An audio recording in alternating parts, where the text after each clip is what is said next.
Imagine spawning into the world as a tiny blue dragon. You look legendary.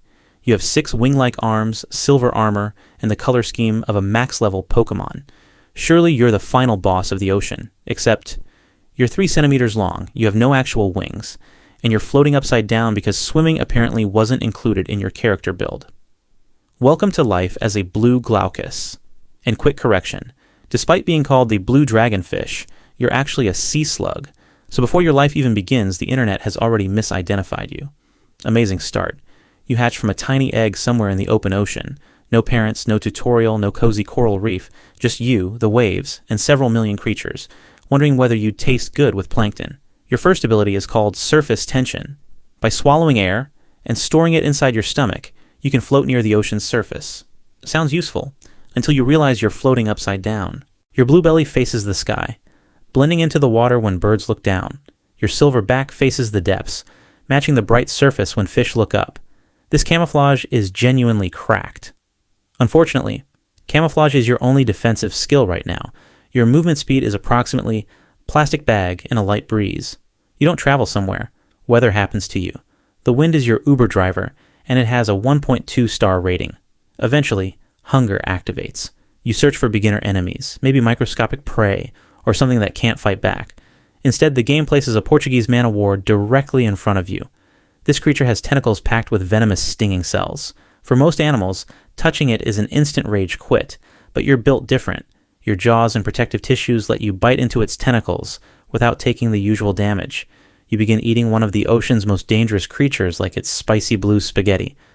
Congratulations, you've unlocked your main food source. There is, however, one tiny problem.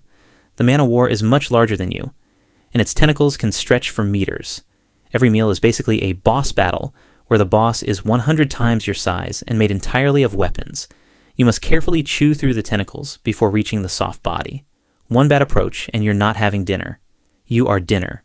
As you digest the man-o-war, you discover your most overpowered ability. You don't destroy all its stinging cells. Instead, you steal the best ones, move them through your body, and store them inside the tips of your finger-like appendages. That's right. Your defensive strategy is plagiarism. You take another animal's weapons, equip them, and somehow make them even more concentrated. You have unlocked venom recycling. Now, if a predator tries to bite you, it may get a mouthful of extremely painful stings. For a moment, life seems pretty good. You're tiny, gorgeous, venomous, and eating monsters for breakfast. Your confidence bar reaches maximum. Then the current pushes you onto a beach. Remember how you can't properly control where you're going? Strong winds can carry you, and sometimes entire groups of blue glaucuses, towards shore. The waves dump you onto wet sand like an unwanted Amazon package. Now you're stranded. Your movement speed drops from bad to PowerPoint presentation. You can't crawl back to deep water quickly. The sun begins drying your body. Birds may notice you, and curious humans start taking pictures. Somebody calls you a cute little Pokemon. Another person considers touching you. Please don't. Even after washing ashore, your stolen stinging cells can still fire. Your sting can cause serious pain and other unpleasant reactions. So now you're dehydrating, while a guy wearing Crocs films you for TikTok. Bro, this is not the wildlife documentary you ordered. Suppose you survive and return to open water. Eventually, it's time to reproduce. Blue glaucuses are hermaphrodites, meaning each adult has both male and female reproductive organs. That sounds like the game has removed the difficulty of finding a compatible partner. Incorrect.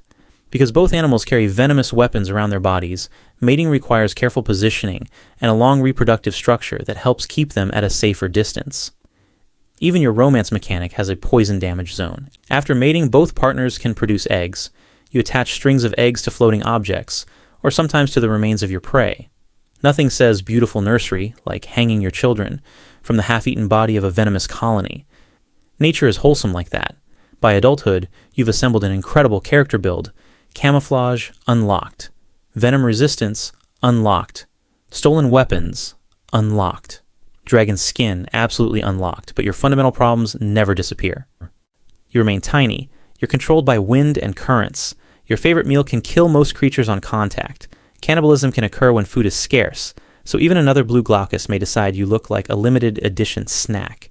And at any moment, the ocean can simply press the send to beach button. The blue glaucus is proof that looking like a legendary creature does not guarantee a legendary lifestyle. You spawn with no parents, float upside down, fight venomous giants for every meal, steal their ammunition, risk being eaten by your own kind, and spend your life hoping the weather doesn't uninstall you. Still, you have to respect the grind. This tiny sea slug turned helpless, drifting into a survival strategy, transformed enemy venom into armor, and became one of the most recognizable creatures in the ocean. It may be playing on nightmare difficulty, but at least the skin is immaculate. So, does it suck to be born a blue glaucus? Absolutely. But if you have to live as a 3-centimeter ocean leaf with no steering wheel, becoming a venom-stealing blue dragon is a pretty iconic way to cope.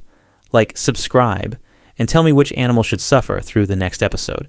Until then, stay safe, and stop touching suspiciously beautiful things on the beach.